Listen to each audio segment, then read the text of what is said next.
Thought. Greatness is only attained by the constant thinking of great thoughts. No man can become great in outward personality until he is great internally. And no man can be great internally until he thinks. No amount of education, reading, or study can make you great without thought. But thought can make you great with every little study. There are altogether too many people who are trying to make something of themselves by reading books without thinking. All such will fail. You are not mentally developed by what you read, but by what you think about what you read. Thinking is the hardest and most exhausting of all labor, and hence many people shrink from it. God has so formed us that we are continuously impelled to thought. We must either think or engage in some activity to escape thought. The headlong, continuous chase for pleasure in which most people spend all their leisure time is only an effort to escape thought. If they are alone, or if they have nothing amusing to take their attention, as a novel to read or a show to see, they must think. And to escape from thinking, they resort to novels, shows, and all the endless devices of the purveyors of amusement. Most people spend the greater part of their leisure time running away from thought, hence they are what they are. We never move forward until we begin to think.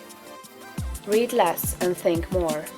Read about great things and think about great questions and issues.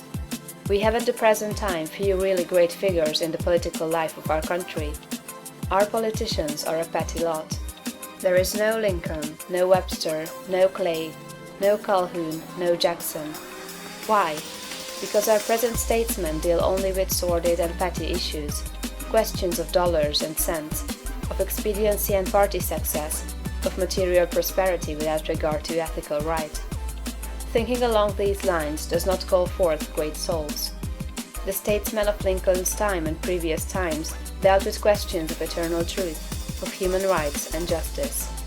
Men thought upon great themes, they thought great thoughts, and they became great men. Thinking, not mere knowledge or information, makes personality. Thinking is growth. You cannot think without growing. Every thought engenders another thought.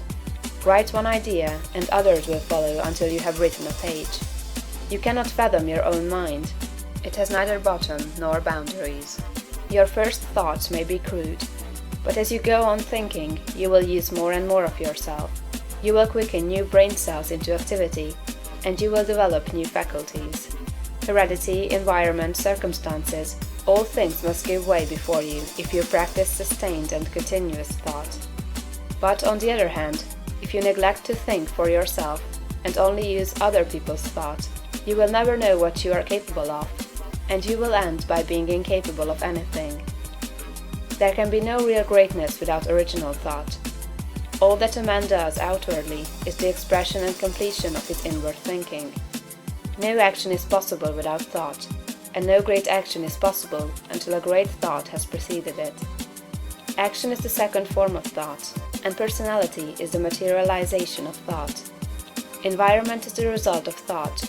Things group themselves or arrange themselves around you according to your thought. There is, as Emerson says, some central idea or conception of yourself by which all the facts of your life are arranged and classified. Change this central idea, and you change the arrangement or classification of all the facts and circumstances of your life. You are what you are because you think as you do.